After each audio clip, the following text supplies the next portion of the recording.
My name is Derek Ross. I'm the founder of the Lake Blooming Project. We focus on the 3 E's, community engagement, education, and empowerment. One of the things that we do in our community, we notice that the relationship in our neighborhood is different. So we focus on the engaging part, we educate, and then after that, we empower you to make a difference in the community. And that's the Lake Blooming Project. I'm David McGee. I work for Kip, New Jersey, co-teacher in a self-contained classroom, autistic kids. I grew up being labeled, so what I teach is a little personal to me. And I come from a place of love when I teach kids in my home. So I try to mimic what I do at home with the kids that I have in my class. Education is my life. My name is Brandon Frame. I am the founder and chief visionary officer of the Black Men Can Incorporated, a digital media platform and nonprofit focused on celebrating, educating, and inspiring boys and women of color. I'm also the deputy director of social emotional learning at the Urban Assembly, where I oversee implementation and sustainability of social emotional learning across New York City public schools. My name is Jamal Dorito. I'm the co-founder of Live That Climb Incorporated, with the cardinal principles of leadership, individuality, fortitude, tenacity. We geared our nonprofit towards youth development and focused in Newark, New Jersey. I'm also a Newark firefighter. Great city. Okay, okay. Y'all give it up for them.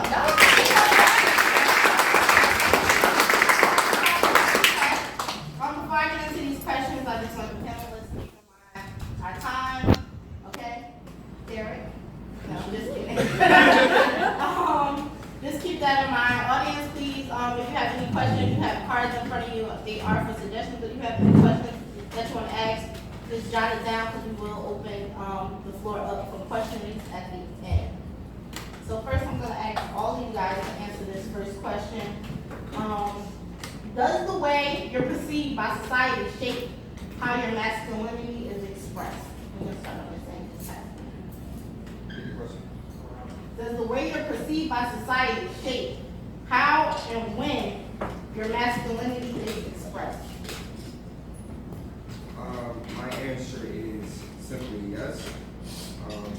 So there's a lot of stereotypes, if you will, especially for African American males. More specifically, African American males that grew up or were raised in my community, right? From North New Jersey, born and raised in the South Ward. I still currently live in the South Ward. So I've been in multiple meetings in different spaces where I may be the only African American male there, right? And aside from that, I'm the only person from the hood. So these individuals, other individuals, may look at me in a certain type of way and expect me to respond a certain way to questions and to different feelings and such, right? And a lot of times when I say, okay, well, what's wrong with I'm like, yeah, you dress so nice. I'm like, okay, thank you. I'll take that as a compliment. I'll keep it moving. But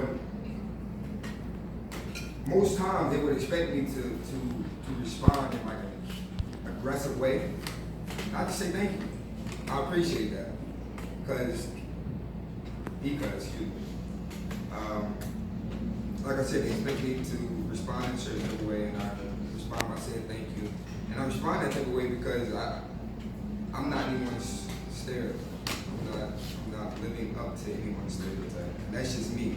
I'm the type of person where if you tell me, I'd rather you tell me I can't do something than you tell me, oh, Jamal, you can do this. But that's just my persona.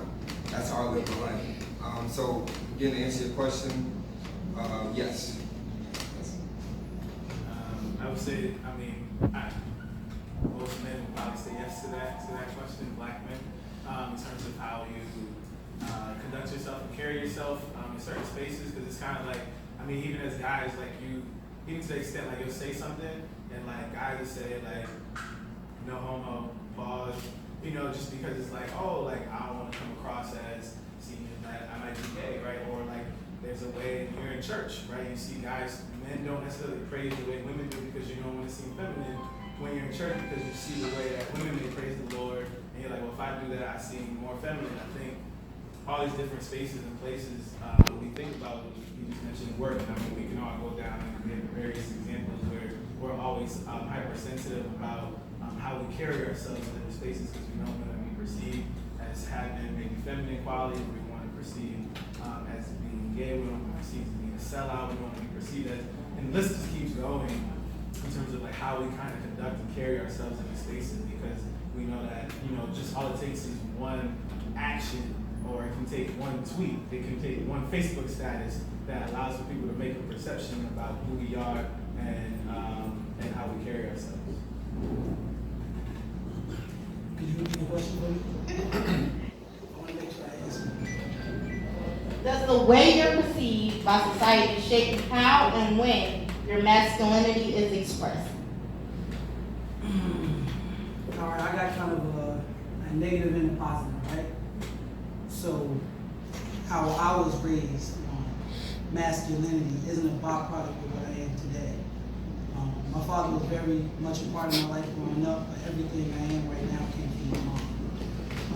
Everything that I thought I was as a man was shunned upon. I can remember when I was younger, being light skinned wasn't a thing, it wasn't a trend. So my peers made fun of me. So I didn't feel very masculine. Type of hair I was wearing. My mom let me express myself by having earrings at a young age, and that wasn't a trend then. So now me being an adult, and me being a parent, and me being an educator, and me being a person, I have more traits of my mom, whether they're feminine or masculine. It came from it's a byproduct of what masculinity was shown to be to me, and how I took it, and how I'm putting it back into the world.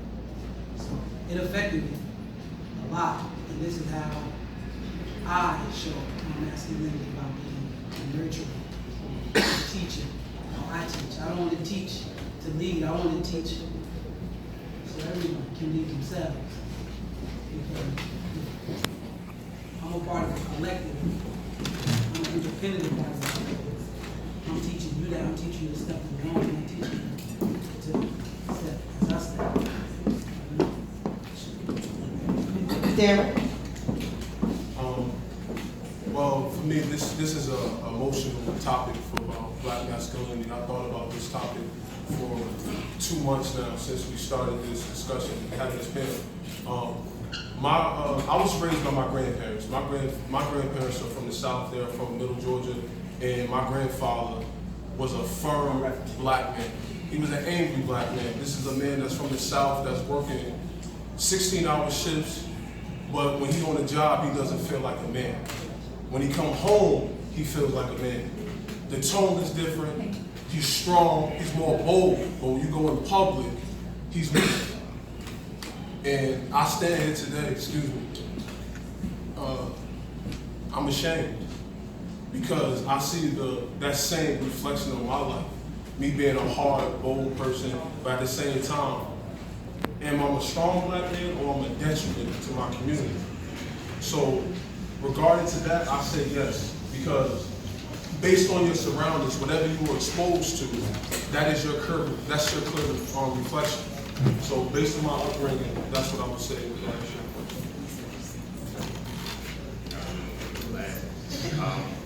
But as far as that, I think it kind of goes into, I'm going to say yes, of course, but it goes into the fact that as black men, we have to sit in a box. And once we're in that box, we have to stay there. We can't go out of it. You can't be, in one aspect, you can't be a thinker and still be from, as pretty much all of us are from, basically the hood, basically. So you can't be in that dynamic. If you're intellect and you're a thinker, it's like you have to stay there, or if you're an athlete, you have to stay there. You can't have any other stigmas attached to you.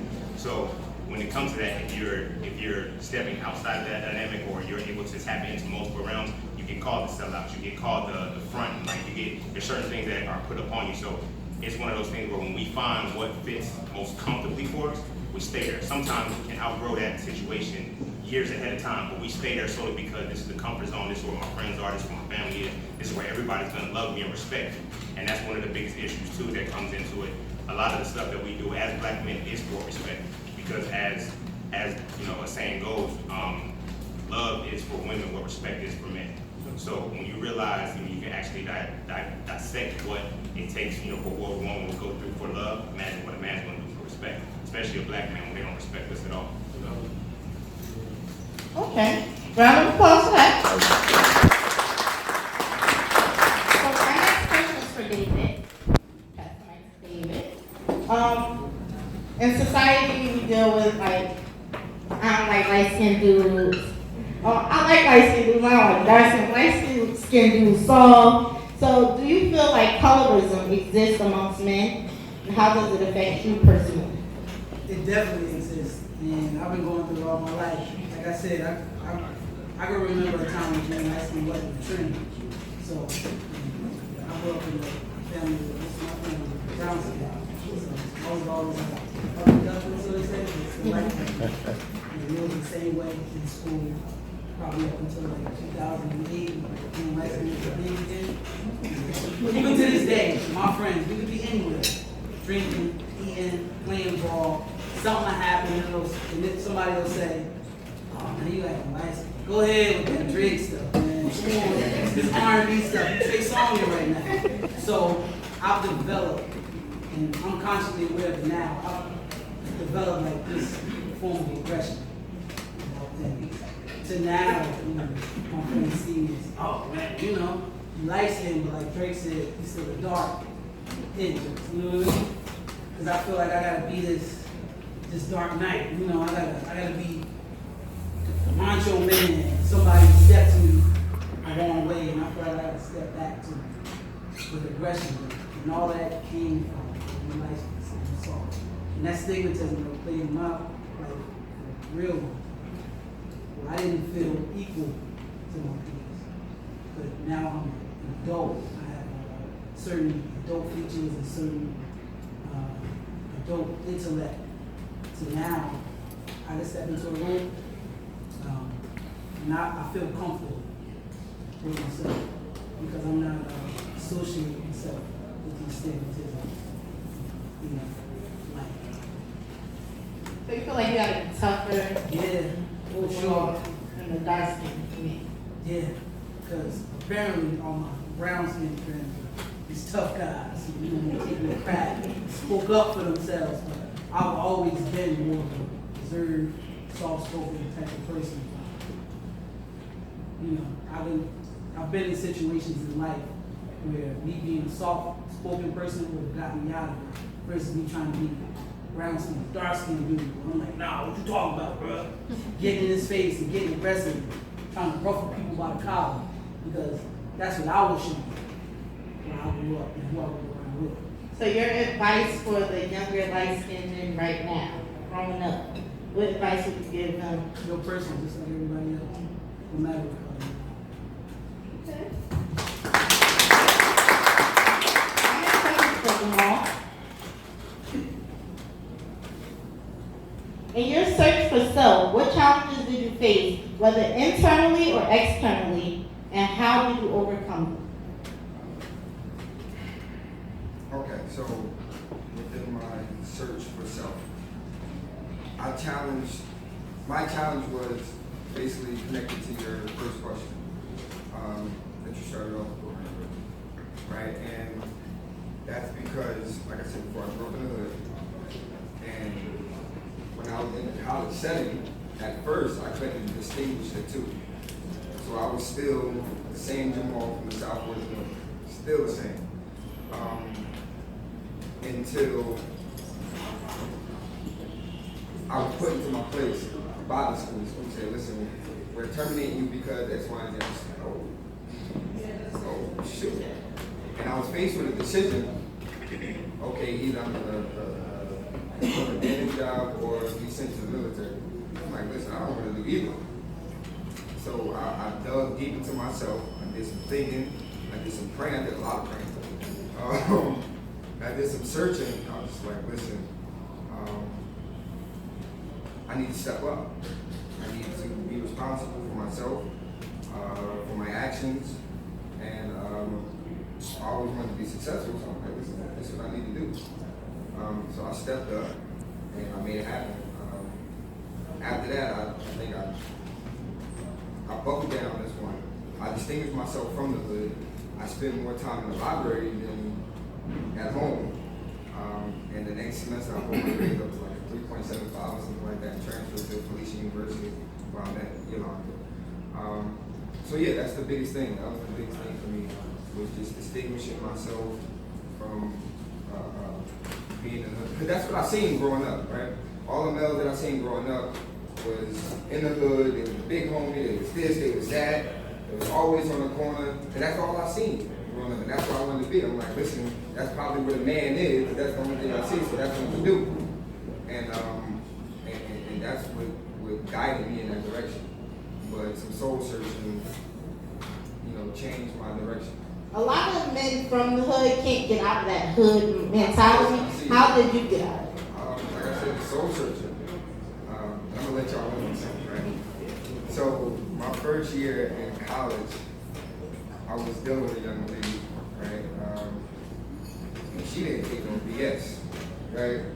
So she was raised a little different than I was, and her view on men was a little different than mine was.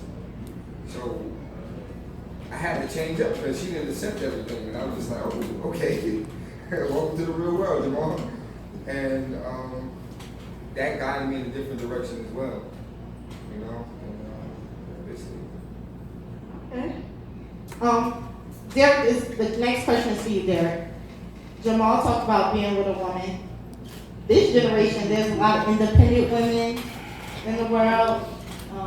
I don't need a man for nothing kind of woman. How has the independent woman disturbed the family structure in present time? Well, to all my sisters out there, I wholeheartedly Oh, That's it, sir. Set it up. Set it up. One of the things that I'll say, I think the independent mindset, it kind of enables a lot of younger African American men, because most of the time you notice they don't allow you to challenge their sons. You give them the necessary tools to be boys. As you can see, every male in here has somebody in their household or in their community that check them, right? Mm-hmm. We always had somebody that put us in our seat. But as you notice, growing up in the last 20 years, the extended family is different. So a lot of people are more closed in. They don't talk about what they're feeling. They don't open up about the things that's going on in their household. So it's a kind of like a black eye in the community, right? We all got issues, but none of them is getting addressed. So now we're talking about mental health. We're suffering inside, right? How many people are willing to open up about their darkest secrets, right? Most times we're not willing to do that. So if you look at the independent mindset, I embrace women wholeheartedly. But you do need a partner. You need someone in your life that is your teammate, and that's gonna ride with you. But I also noticed that the black woman is not riding with the African American man. He's by himself. Because we're growing up in the community, you got the system that's already against you. You got the people in your community that you're trying to make a difference in. They don't even support your movement. So who really for me? I know my grandmother loved me. I know my mama loved me too. But the woman that I want to ride for me is not riding. So that's my answer to that. How do we fix it? How do we fix it? Yes. Well, number one, how we fix it is, like I said, we get back to the extended family. We have to be willing to accept criticism. We all have flaws. We all have to admit that we're working on each other and we're working on ourselves. Most people aren't willing to do that. In order for the black family structure to improve, we have to be willing to make necessary sacrifices right now. Because we all are in survival mode, right? We all trying to survive. Right. But if we do it together, that's right. We like this, right? That's what it is. My next question for David.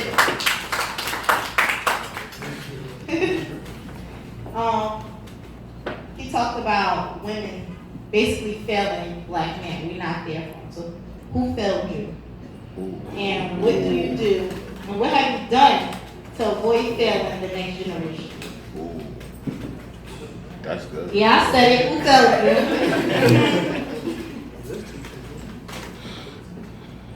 I'm gonna start off by saying I love my father.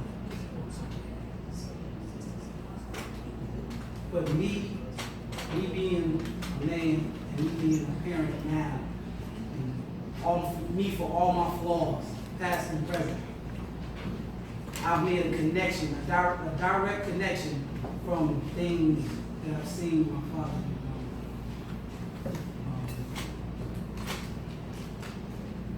So, at an age in my life, people labeled me as like a womanizer. I never understood what it was, right? So, viewing my father had a lot of girlfriends. So, I didn't see any girlfriends. I'm just like, oh, you know, I feel a lot of women friends.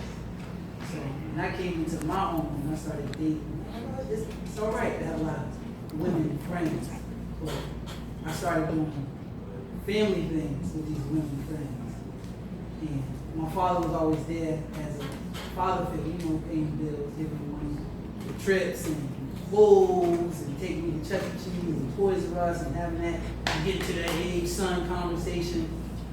But I never knew how to be like a family man. I'm a great father now. But if I was to be a husband, I would be a horrible husband. Because my mindset was on, all right, I'll pay the bills. Whatever kids need from me, I'll make sure they got it. When you stern talk, I'll give it to you. But my personal endeavors wasn't that of a family unit. And not to say that when you get into a relationship, a person owns you, but you have to be a certain type of individual when you're sharing your life with somebody else. And I wasn't what I needed to be for the women in my life because I was chasing what I saw my father do. And it was only when that I recognized this that I started saying to myself that and just start operating differently. Everything ain't about it just being a good dad. I gotta be a good family man. The family is a unity. And I don't mean to like talk and going back and forth. I'll bring up this point. There came a time in my life, I have 2 kids by the way, 1 9, 1 years old. There came a time in my life when I said to myself, I didn't need a woman to raise my kids. I could be a better father to my sons than a woman to be a mother to my kids. And it wasn't what she was doing that was supporting that. It was how I was thinking about her that was supporting that mindset. And I have a 9-year-old son who says certain things to me that I'm conscious about now. And I see it's affecting him because I installed that into him. I thought it was just, oh, you know, you get 2 birthdays, you get 2 Christmases, you get 2 Halloweens. You know, that sounds good. But he's affected emotionally. Just like me. At his young age, and I see it in him already. I'm not conquering until now. I'm 29. You know, I can catch it now because now I will provide a different type of stability. He sees in an entire household and not just a father. Because not to say I disrespect it with him, but where's the unity in me saying to myself, I don't need a woman to raise a child? Just as much as a child needs a father, a child needs a mother. Mothers play crucial parts in children's lives. Just look at me. I give most of my credit to my mom. Right? But what happened if I was with my dad most of my life? I never had that second opinion, that view of thinking from another standpoint. Okay, that leads me to my next question, which is for Racine. How and at what age do we teach masculinity to our sons? And is this something that could be understood without a man being in the household? We got to teach that from birth. Like from the time they come out, they start walking and talking. Because masculinity is a principle. It's not necessarily it's not manliness. It's what we think it is today. Like it's a shell that we've grown to think of it. You know, you gotta have muscles, look like He-Man and whatnot. And I gotta start from within and then resonate out. So you gotta start teaching that to your kids. Teach them. Like I define masculinity as a mental, physical, and spiritual essence of the embodiment of analysis and deconstruction. So you gotta teach them how to be able to decipher, use rationale, use intelligence, how to control their emotions at best. Because when you're in a position where everything is emotional for you and you blow up and you get volatile, you gotta learn how to rationalize that. So one thing that our boys do when they're so young, they cry. People, and it's like, quit being a punk. But if you teach them how to rationalize their emotions and know why they're crying, It's not that they want to be a punk, but to learn how to internalize that. So when that emotion triggers again, it's not affecting them and they're not blowing up. They're not suppressing it, they're not keeping all that rage on the inside. So when they turn 15 years old and somebody steps on their shoes for something wrong, or somebody bumps them for being disrespectful, and then they fly off the handle, you're like, oh, what happened? This is 10, 12, 13 years of stuff that they've been holding in.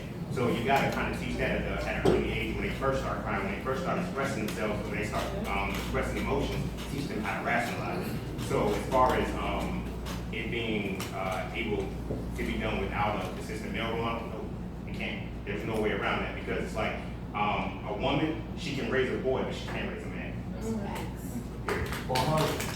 So where do we start going wrong with teaching masculinity class? We start going wrong when we try to teach manliness when we tell them not to cry. Now, I'm not saying let your boys cry just for any given thing, like if he spilled milk or something like that, yeah, but start teaching them, like asking them what are you crying for. If you ask a young black male right now, if he breaks down and cries, you say, what are you crying for? His first reaction is to stop crying. It's not to tell you what he's crying for. Why is that? Because we instill that fear that you're not supposed to cry. Put that hard shell on him. But if you ask him why he's crying, he can say, I'm crying because X, Y, and Z. He's comfortable enough to express his emotions as to why he's crying. He's not going to cry anymore from that because now he's able to rationalize those feelings that he has.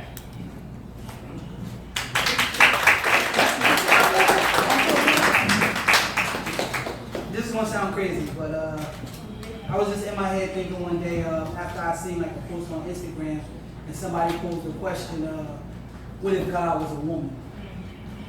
Right? And I thought about this in this aspect. Everything that I've seen and been taught about masculinity is kind of messed up because it's teaching dominance, superiority, and I gotta be better than the next man. And that's not a unifying, that's not a blissful feeling. That's a I gotta be stronger and bigger and better than you. And that's since the beginning of time. And that's affected generations on top of generations on top of generations on top of generations. And just people feeling like they gotta be better than you. And you would say that's a masculine feeling, so that's a man feeling. So what if since the beginning of the time, the depiction of God was a woman and everything we see women to be, things would be a lot different. I feel like there would be war. Because war is what? Disagreement. You got something I want, so I want it, I'm bigger, I'm better, I got more alliances, so I'm taking it. Right? So do you believe in the alpha male? That's something we just need. I don't want to be bigger or better than any of these brothers up there. At all. I don't feel as though they're better than me. I feel as though like we're just here. Not to say that bring up equality or anything, but we're really just all human beings living for our own purpose. I don't want to step on their shoes. It's enough space on earth for me to walk through, not step on somebody's shoes. I feel like with masculinity, a big part of masculinity is step on your shoes. Brandon, you have something? I just wanted to piggyback on that, the alpha thing. It's a reality, but we need to be able to coexist as alphas without bumping heads with each other. Because we try to embody alpha males as the animal kingdom, like Mufasa and Scar type stuff. Like it's like, okay, I'm the one that's running it. Now you got to take your time and sit back. Now we need to coexist and run it together because it's strength in numbers. The more alpha males we have on the front line, the more that we can keep anything from penetrating the barrier. That's right. If we have one say, okay, you're going to be the leader. Now everybody else has to follow suit. It messes up because you have a few that are in the back that got a better vision from what you're seeing. And they can say, hey, look, you might need to turn a little bit this way because you got an ambush coming from this way that you got to watch out for. But if you're trying to stifle it, it's like, nah, I'm running it. I'm the man. It's like, that's not going to work. So you have to have that unison and that cohesive unit of a group of collective alpha males who can create an alpha society. That's just how I feel on it. Okay. Brandon, my next question is for you. If you could choose one moment or situation in life that defines your manhood, what would it be? Can I answer one other questions first? Oh, sure. So you asked about what was the question?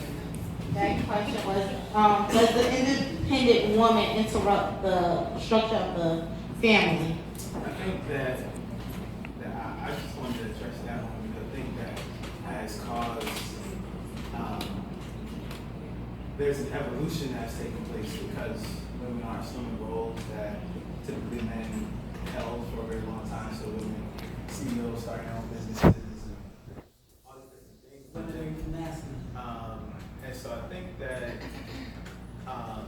that has caused men to struggle with commitment, to be honest, because men constantly guide all the time, and like one of the number one things that guys will say is, why they won't commit, they want to get all the ducks in a row, right? The reason why you're saying you want to get all these ducks in a row is because you see this one Friday, right? So now you're like, oh, I need to get this done.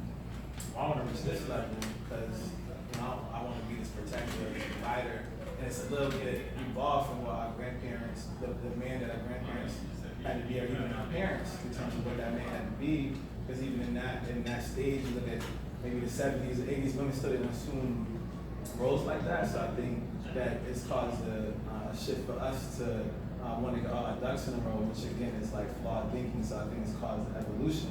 So like as men, like a question you have to ask yourself is, are you a self-sufficient adult? If you're a self-sufficient adult, you should find a woman who's a self-sufficient adult, and then you build together. That's not something that we really were taught that we need to build, right? We were taught to be protectors and providers. You don't always think about building. That's not even the first thing that you constantly think about because you didn't see that. You didn't necessarily see the quote-unquote building. Did anybody watch Insecure? Right, so Insecure is like an amazing show that I think everybody should watch. And so this season, I think the most important line of all 3 seasons was shared. So Lawrence, if you watch the show, you know Lawrence. But Lawrence says, Lawrence is a 32-year-old man. And he says, I'm just looking for a woman with no baggage. Men have said that. There's men that have said that. They say to a woman, they say, I want a woman with no baggage. His dad looks at him crazy, like, how do you say something like that? But his dad says, me and your mom have matching luggage. And then we put it in work. Right? So I think, like, that's, to answer the question, like, that's what it is. Like, at this point now, when you think about that, an independent woman is like, striving for greatness, doing her thing, and, is a self-sufficient adult. I mean, a lot of women are like, there's women in the room, like, I'm a self-sufficient adult. I'm just looking for a man who's also a self-sufficient adult so that we could build together. But men are stuck in, I need to get all my ducks in a row, or I need to be in this certain place before I can actually make this commitment and be the man that I need to be. And what's actually happening is men are missing out on their blessings, because he can find a wife, find a favor in the Lord. So, you're missing out on the blessings if you're trying to get a blessing. So I just wanted to address that question. I was sitting thinking about it, so I just wanted to give my perspective on it. What was the question? Your question was, I lost it. If you had to choose one moment or situation in life to define your manhood, which would it be? You know what? I don't think anybody can pick one moment because I think it's a staged process of different things. Like I can remember the first time I learned how to tie a tie. I felt like I made a step towards the manhood. And almost any man that can remember that moment, like I made a step. But I had to think something that really grounded me. I attended Morehouse College, and so I was raised by my mom and my grandparents. I met my dad when I was 18. But before then, your parents tell you, these cliche statements, mind is a terrible thing to waste. You can do anything you put your mind to. And so I heard all these things, and they're like, they're just ingrained in your head because you hear them from when you're little. They're on the walls in your schools and stuff. And then at Morehouse, so there's this ceremony called Welcome to the House. And Welcome to the House is Morehouse. And I remember walking out of that knowing that as a black man, I can accomplish anything. All the cliche statements, all the foundation building that my mom and coaches and mentors had did, everything that was taught to me all actually made sense that I could actually accomplish those things as a black man in the world. And so I pursued excellence and impeccable effort ever since then. So if I had to pick a moment that really tied to my manhood as a black man, it was that moment where I was like, wow, I could walk out of King Chapel and know that I'm able to accomplish anything that I can be the things that I think about, like I wanted at that time, I wanted to be like a sports broadcaster. Like I can be a mile shot. You know, at that time, like so that was a very pivotal moment because like I go around the country and I speak to kids all the time, and I'm speaking to kids all throughout New York City every day. And so when you ask a kid, there's not a school I can't go to, and I ask a student, you know, what do you want to be? I'm not gonna say like half the room, but at least 40% of the room is gonna say, you know, I want to be a football player, I want to be a basketball player, and I want to be a rapper. I actually don't have a problem with that because I understand why they say that because that's what they see. The K-12 education system doesn't allow for you to get positive self-identity for black males, so therefore you have to seek it out in other forms. That's media, and media, that's what is the mass media that we see this in those spaces. So like what the goal is with the Black Man Candidate and the work that we do, it's simply tied to, I want black boys to have the same level of confidence when they say they want to be an athlete or a rapper. I want them to have the same confidence to say they want to be an engineer or a reporter. That's the work that we got to do. It's like not necessarily throwing away being a basketball player or a rapper, because I understand why you say that, but if you promote more images and you put all of us in front of them that have the same level of confidence, because that's what it's about. It's the confidence they say with. The kid could be 5'10", right? And talk about, I'm going to the league. And you're like, no, you're not. Like, we could say that, you just know you're not. Unless you have your Nick Robinson with amazing athletic ability, you're not going to, you might get a scholarship, but you're not going to the league. But the confidence you should see, there's no way you can tell that 5'10" kid they're not going to the league. I need him to have the same confidence to say, I want to be an engineer, a doctor, a lawyer, whatever it may be. How do we translate that confidence to having it towards, I want to be an engineer? That comes with the work from all of us, and we're all like doing that work, and it's like in work of excellence.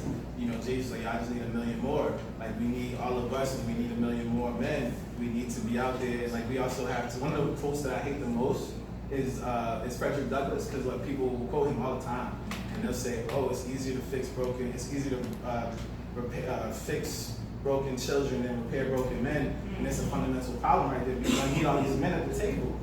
And so if I just completely bar up these men and say like, you know, hey, you broken, I can't help you, as opposed to taking that time to actually fix all the brothers, because the men won't even show up to do mentoring because they haven't dealt with things that they want to deal with, so they can't feel like they need to step into the room and actually give advice to some young men or share advice and tools. And so I think part of it is fixing all the men that need to be fixed and help them deal with the things they suffer in silence about. Fix those things, and then we can have 1 million more men at the table to then impart that knowledge and wisdom inside of our young men. Derek, you have something? Racine to go first, and then I'm gonna move on because he was Okay, waiting. you about to talk. He was patient. I just want to say, just to piggyback off that, I think another way that we can really build that confidence is, one, we gotta get in the schools and stop allowing the intellect to get put in the lockers, and start allowing like making it cool to be attractive if you're smart. There's just a lot of people that are nerds, that are considered nerds, that are the highly intelligent ones, but they're not playing sports, they're not rapping, they're not doing all of the things that are getting the popularity right now. And being an intellect isn't respected until you're in college. Then it might be too late, because if your self-esteem is what you're trying to build within that elementary school time frame, it's not going to happen. So then when you are that smart person, then you start getting there and you start meeting those people when you get older. It's like, oh, I always liked smart people, and nobody told me that when I was in school, so I thought that I couldn't be around this demographic of people. So I didn't want to be the engineer, I didn't want to be the doctor, I didn't want to be the scholar, because I always thought it was corny, because everybody told me that it was corny. So if we can break that narrative and make that cool again, and make that seem as if, you know, that's the thing to do just as much as it is that you can be a good rapper. They don't understand that even if you're a good rapper, you still have to understand poetry and linguistics and stuff to put the words together. So if we can make that the intellectual base of it, then we can set the confidence. Where would you start at with doing that? Stop putting kids in opera, Stop. Kids in lockers. I think it's exposure. I just want to answer that question. Exposure, right? Through my nonprofit, my bad. Go ahead. I'll be glad. But I think, like I said before, the answer is exposure. Through my nonprofit, I deal with kids ranging from the age of 6 to 18. And if they don't know something, they don't know what they're missing, right? If you don't know it, you don't know what you're missing. I don't know what I don't know. You understand what I'm saying? So exposure is definitely the key. If I see other African American males smart as I want to be or wanted to be in the roles as scientists or whatever, then I know I can do it. I need to see it from my eyes, then I know I can do it. Not just on TV, as I see the sports or music videos or whatever. I need to see it, I need to feel it, I need to touch it, I need to use more than one of my senses, then I know I can achieve it myself. So the answer to your question is definitely exposure. Whether it is, I feel as though there's many answers, but one of the answers, one of the solutions is definitely exposure. Derek? Well, I'm gonna be honest. I was an athlete. I'm the locker room kid because I earned an athletic scholarship to play basketball and go to college for free. So I was one of the kids that benefited from playing athletics. But I also had a mentor who was a chemist. He worked for ExxonMobil when he was Esso. He was the first African American to be a chemist for an oil company. And he worked for them for 35 years, and he always explained to me that it's all about exposure, but at the same time, it's about being well versed. Like, you could be a person that is good at many things. And I think the misconception about our community, we tell our kids to focus on one thing instead of them applying themselves to multiple things. We have to be multifaceted type of people. And that's the thing. And the other part to hit on, I think was very important, is the foundation. A lot of times when we build our kids up, we don't truly invest in them. We want our kids to be what we want them to be, but we don't never figure out what they are interested in. How do we tap into that? How we mold them into a human being, into a productive adult. And my grandmother always told me, she said, I'll see how good of a grandson you are when I become 70. Because if I'm 70 years old and you still tell me you love me, I did a good job. And my grandmother is 72, and I still say I love her. So it's about the investment. And that's all it takes for Brown Boys. My next question is for Racine. So a lot of people in these type of events, we don't want to talk about religion, we don't want to step on nobody's toes, but we're going to talk about it today. So in your book, you mentioned how religion has affected masculinity. Can you expound on that? Yeah, I'll keep it as brief and limited as possible. But basically, in a sense, most religions, they set up a template of hierarchy, right? And that template of hierarchy begins, no matter which way you go, it's always going to be children, woman, man, and then whatever deity, you're involved with. But in between the deities, you have an intersection. You have a mediator that has to get you there, whether that's a pastor, or imam, bishop, whatever it is. There's levels to it. So when you're taught that, from a child, you're seeing that growing up that your father is calling another man father. Like father, whether he's the pastor, whatever it is, you automatically have to accept that subconsciously within your mind as, okay, my father has a father that's somebody that's above him. It's not my granddad. I can understand granddad, but it's like he has the pastor, he has the deacon, he has the bishop. He's asking this man for permission. So that kind of sets the tone for, I need something over me to rationalize myself. So when it comes to me being a man, being a protector and a provider, how can you logically become a protector and a provider when you need permission to do so? That was good. That was excellent. That was very excellent. He's very right. I grew up in a Pentecostal church. My granddad, we went to church every Sunday. YPW meetings, Wednesday night service, we did everything. Bible vacation school, name it. I think the most thing that I noticed growing up in the church is that African American men has to submit to their leader. You have to be willing to be, brother so-and-so, brother Ross, you have to do this, you have to be obedient. And that's the thing, like, in our neighborhood, we notice that there's only one leader. And we have to submit to that leader. Every time we have an answer or a question, we go to the reverend, because the reverend has all the answers to the question. He tells us how we should move the money in our community. And I think as we get older and we realize investing in this one person is like, it's not good for us, because at the same time they are flawed. And when you submit to somebody, you realize you don't see their flaws, you just accept them for who they are. And growing up, you see the pastor like, oh, the pastor really, you got some demons, like I got some demons.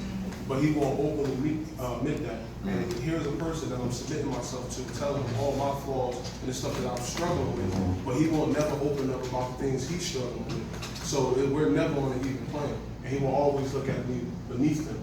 And that's how we do, because when we start mentoring, we look at the people behind us as beneath us, because they're a threat. We don't never see them at the same level as us, so we constantly push our men down. We don't realize that we're doing it, but we do it. So that's my response. That was an excellent response. Can I say something? Foundation over structure. And I'll start by saying this. I'm more spiritual and faith-driven than religious, because religion is structure. There's a level of hierarchy. The hierarchy comes masculinity. Becomes masculinity is, I'm better, like he said, I'm better than the person that I exceed. You ain't on my level either, no. Even though I had to watch you to get to your level, but now that I'm at your level, I'm better than you. Structure is wrong. It's a straight path.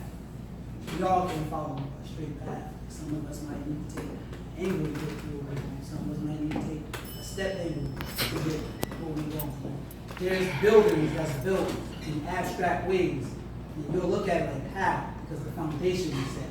And that ain't got nothing to do with structure, everything to do with foundation. And if you want to talk about how religion plays a part, religion plays a great part in life in spirituality, because spirituality is foundation. It teaches you to be self. It don't teach you to be like the person in front of you, because spirituality comes from within, and ain't nobody can tell you what spirituality is. Somebody can tell you what religion is, but they can't tell you what spirituality is. Not gonna appreciate this conversation. Not because it's real, especially in these questions. I think I actually really I really like what you said, because I didn't grow up like, I mean, I went to Catholic school for like a little bit when I was younger, but in my house we didn't pray. It wasn't like praying before you eat. We have a cross in the house, and I would just say for me, like, because I found God, how I want to find God on my own, and like it's interesting because like I'm one of my mom's kids. I'm one of 5. I'm the oldest. Because we had that, we all found ourselves. My brother, he's like more like on a Hotep wave, you know. He is. You know, I'm more on, you know, I just believe in the teachings of Jesus Christ, and then I take scriptures and words from the Bible and apply it to my life, how I feel. I would like to apply it and then act it out and then try to be like St. Paul and spread the gospel in the way that I feel that it should be spread based on what I believe and what I think, based on what that scripture says. I find it to be more beneficial for me as opposed to, like, I didn't grow up in a church, so I didn't have no way that was supposed to be, you know, hierarchy and all that, because we did, you know, wasn't there. So I just appreciate the fact that I didn't grow up where, like, it was preached to me, like, you gotta be this way. Like, you go to some churches and it's like, women gotta wear skirts, and you gotta wear something on your head, and there's other churches. It just, I didn't grow up with all that. Like, so I was able to find it. All my siblings, we've all been able to just literally find it, you know, for ourselves and find what really works. And I think that it goes back to even when the questions, like, even with kids, just allowing them, what do they like to do, you know, support them in that as opposed to what you want them to be. And so allowing people to find God or whatever you would like to pray to on your own, and then that's the way that you know, follow and guide your life. Are we ready to open up for the audience? Does anyone have any points that they want to make before we open up the floor for questions? Everyone's good? Okay. Does anyone have any questions? Yes. State your name first. My name is Asia, and just out of curiosity, I want to know how many black male teachers you all had growing up, like for your K-12 experience. I know I have different varied answers. I didn't have my first black male teacher until I got to college at Morehouse. I didn't have one all through K-12. I mean, as an educator now, I taught in a school here, and now I work at a network level in terms of working with schools. There's definitely a disconnect between, you know, the amount of black male teachers in schools. Most black males in schools, aside from the brother next to me, you know, was actually teaching. Most of them are like deans, or they're doing, they're all the brothers doing behavior, dealing with behavior issues in schools. which is a whole nother conversation around that, not just in schools, but, you know, home, detention centers and everything. But there's definitely a huge disconnect there. I mean, there's the programs that are trying to fix that. I think there's a stigma around education that we have to work on in terms of like around pay and the things you can do in education. But well, I didn't have one to answer the question. I didn't have one until I got to college, and most people maybe have had one or two. So there's more work we can do around that to put us in our classrooms. I had very few, right? But the few that I had, I know one in particular, Mr. Green. He wasn't particularly masculine, but he was very strong in his teaching. Very strong. And he taught me a plethora of things, right? And one of those biggest things was that black males in our school system, especially with black children, makes a difference. Makes a huge difference, right? And I have a lot to say about this, so I'm gonna keep it real short, right?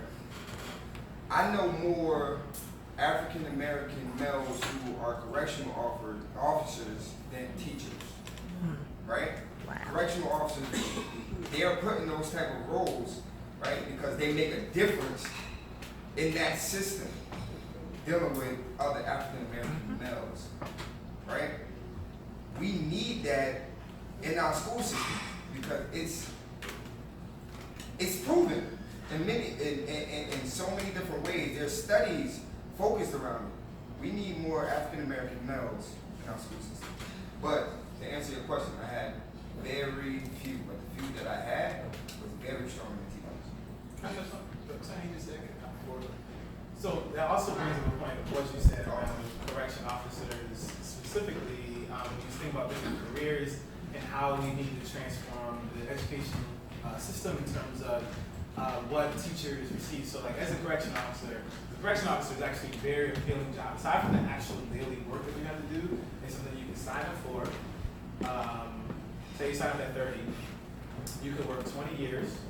You can get overtime. I don't know if there's any correction officers. If I say anything wrong, you can, if there's any audience, you can correct me. But you can work 20 years. You get overtime. You don't get overtime as a teacher. You get overtime as a correction officer. You can earn up to, with overtime, you could probably get into like 120K for a year when you add in overtime. And after 20 years, you get your 3 highest years. You get 75% of your 3 highest years after 20 years.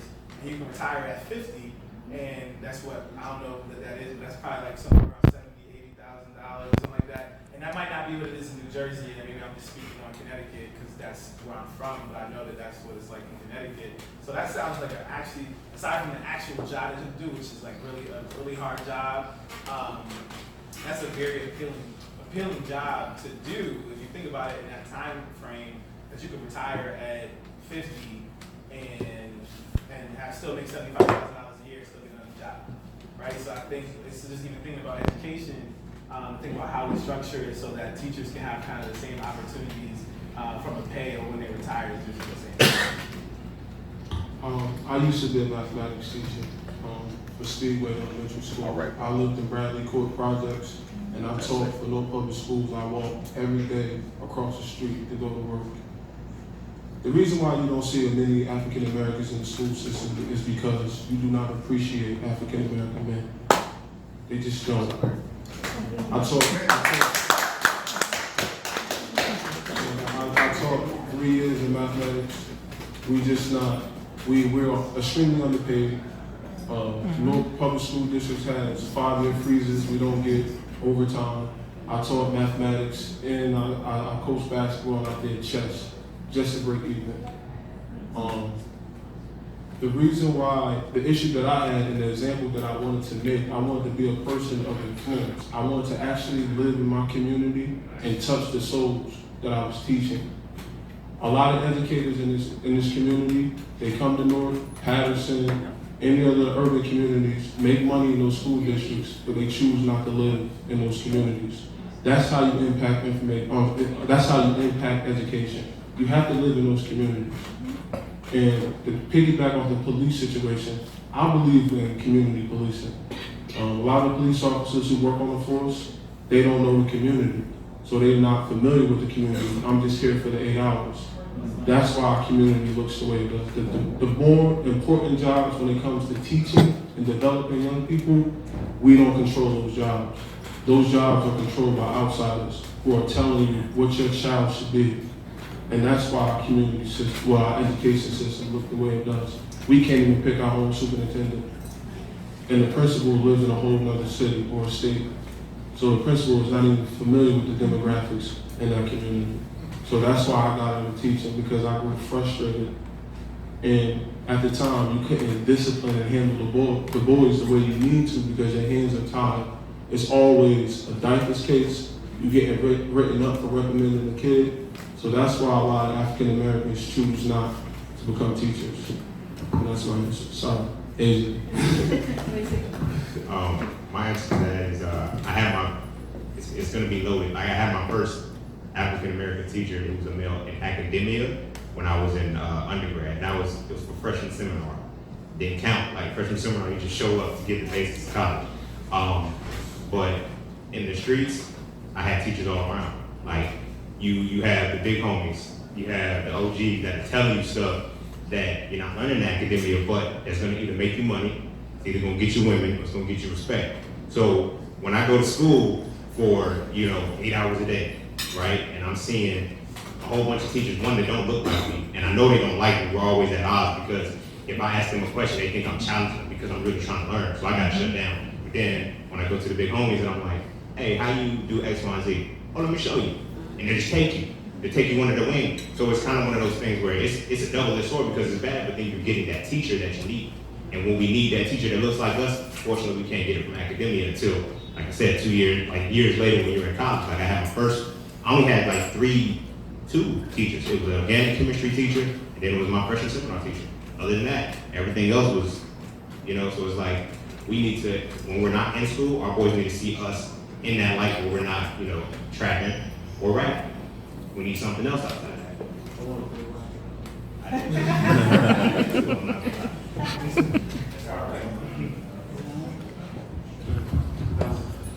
I'm not gonna say too much on it. I'll just say we need more black male teachers.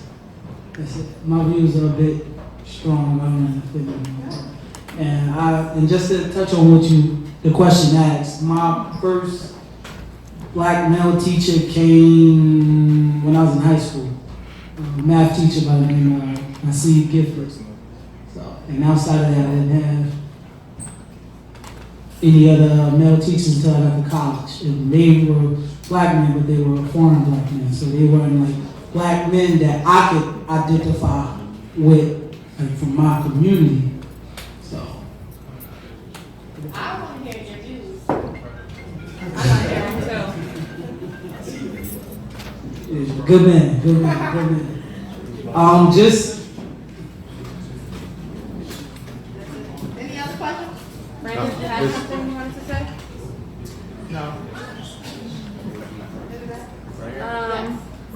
Mr. Castro, that's my black educator, guys. Hey, Mr. Castro. Hi, Kwasan Castro. Great dialogue, by the way. I really appreciate it. So I wrote my question down. I'm feeling a little nice from the drink, so I wrote so we can get it all right. How do you respond to folks who believe black and brown boys need to be physically and militaristically disciplined to get them right when they're going wrong? I want to say that is based on fear. The reason why you want to control militaristically because deep down inside you have an impending fear for them. And of course they rationalize it all the time. Well, I fear for my life when they explain it happen, but that is an inherent fear for them. And we have to take that seriously and not trying to downplay it because we don't fear our sons. They really do. It's not a game about it. If you understand people that teach in alternative schools or teaching in schools where the students were bad in the mainstream, where they go to where those disciplinary areas are, they can talk to the kids and get them to do what they want to do. but they can get to the other teachers and the other professionals, and they're afraid, they're scaring them. And it's like, well, why are you scared? And you get talked to them like, man, calm down, sit your butt down, and they'll listen to you. But that inherent fear is real, so that's why they feel they have to do that. But that goes into understanding our own sons and understanding their opposition to them. And they really fear them. It's not a game for them. They really fear them, and they get jittery around them. And that's why they have to act militaristically, because if they met them on a one-on-one basis, and you meet two beings. He wants to diffuse that anger. And that's how I don't believe in militant structural ways of discipline and trying to teach kids things. I'm just not afraid of getting hit. So if I see a kid behaving erratically, I'm coming to him from a place of love. That's how I diffuse the situation. It wouldn't be what they teach me with CPI holds, because that's just promoting him to fight against me, and we don't need that. All right, we're gonna get to another question. I saw it over here. Yeah, you. Yes. Oh, okay. Me, right? Okay. So, as a young lady at the time, this affected me, but I had an African-American male teacher who was very belligerent, and we yelled to the classroom, I don't care, I'm just here for the money. Y'all can do what y'all want. So my question to you brothers up there is, have you ever had an African-American teacher say that to you, and if so, how did that make you feel? It was a substitute teacher. Right, mine was a sub too, Right. but he was there every day though. Right, so it's like, now, this is before, the awakenings and all the growth that I've had as a person, when I was in middle school. So, I provoked them. And that's something that, when we have a complex of our boys, when we aren't raised without fathers, we have no structure, we have no discipline, nobody can tell us what to do. I can admit that. So when he came into the classroom, it's black man and black man. It's not black man and black student, it's black man and black man. And when he said, sit down, no. And that's where it starts. I'm letting you know that I'm asserting my dominance too. You're not telling me what to do. You're just a substitute, you don't count. So it's like, now we're gonna go back and forth with it, and then it's like, it gets to that point where your peers will start hyping you up. Hey, don't let them talk to you like that. It's like, yeah, right, don't talk to me like that, I'm telling you. But I'm a grown man, you're 13, calm down. It's like, but you going back and forth with them because it's like, you never had that structure in your life. To where if your father would have been there and said, sit down, you're like, all right, I'm gonna sit down. But that's like, you've never had that before. Like, your only role model is your older brother. And if your older brother is just like, sit down, man, sit down, what are you talking about? Like, I'm gonna tell mom on you, how about that? It's like, you can do that, but when you're in that environment, that's what we do to our black male educators. It's sad because it's like, there's no respect there, because if we've never seen what it's like to respect a black man, there's no reason to respect. We're gonna go to Frank. Jamal. Derek then Jamal. That's what we're gonna do. Derek then Jamal. And panelists, please keep the responses short. We're running out of time, okay? And I want to get to at least one more question. All right. She said my name country. No. So just to make sure the question was around an educator who says, I'm only here for the paycheck. So again, in keeping this brief, because I've been a school leader and now I have 22 schools that I oversee in New York City. So you see that not just black people say that, there's white people that say that too. In the field of education and teaching, you can become very jaded very quickly if you work in the wrong school building. Teachers don't quit schools, they quit principals. So in the wrong school building, that's gonna happen, and you get very jaded because yes, there's the discipline issues or whatnot, but once you feel unsupported, that's all you're there for. Like this is what I do to provide for my family, because teaching is a job. Like people say, so you got to do it because it's your passion and your purpose, but you still have to remember that it's a job. I can go to school, I get my degree, then I get a master's degree. Guess what? And it's in biology, and I teach science. It's a job, just like I can go get a job and do whatever. So people treat it like that, and so it's really incumbent upon school leaders as well as district officials to create schoolhouses that allow for people to feel the same way we're talking about love and how the student feels. The teachers need to feel that way, and that starts from the administration, and that goes up to central office, and so creating a way for it to happen. But when you look at districts like a Newark, like a Hartford, New York City, Broward County, districts are too big to succeed. The fact is at New York City, if you take New York City alone, that's the biggest one in our country, you're trying to fix something for 1 million kids. That's not possible. Newark, I'm going to go out there and say it's at least 35, 40,000 students in Newark public schools. To think that some central office is going to be able to create something that works for that many kids is just impossible. They're too big to succeed. And so we have to really think about innovative ways to really change the way we do education in our country for our kids in order for them to succeed.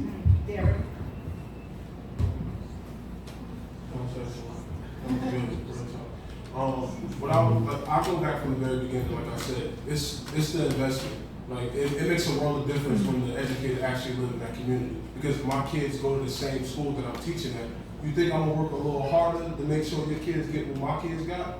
And that's the mindset. A lot of the teachers, they aren't invested. Like you said, it's just a job. So if this is my 8 hours, I work hard, I just keep it moving. And that's how they look at our children. We just pass them on. So that's why you notice the No Child Left Behind that is so beneficial and lucrative in the urban community because it affects our kids more than ever. Now you're seeing you have African American boys with more IEPs than ever. That's right. So that's the situation. So how do we address it? We address it by community schools. More parents need to get involved, and we need to hold our teachers and principals accountable. Like, you need to be involved. And I had a teacher that was like that too. So when I said, I'm gonna get my father, and he took care of that. But that's what we usually say in the urban community when you have a male black teacher. If he's putting you in your place, you're gonna say, I'm gonna get you beat up or I'm gonna do something to your car. So imagine coming into a community and somebody's talking to you like that. I don't know this community. He can set me up and I'm already in fear. So piggybacking off the discipline situation, it's a militant situation because I just want to avoid the situation. I don't want to be a part of it. I don't even want to understand what's going on. I don't even care if you ate last night. That's not my business. And that's what they look at our children as. It used to be home. Like when you go to school, it used to be, yo, I know your brother, I know your father too. We would all go to the same school. It's not like that anymore. So the whole concern about community is gone. So that's my issue. Mine is gonna do the last.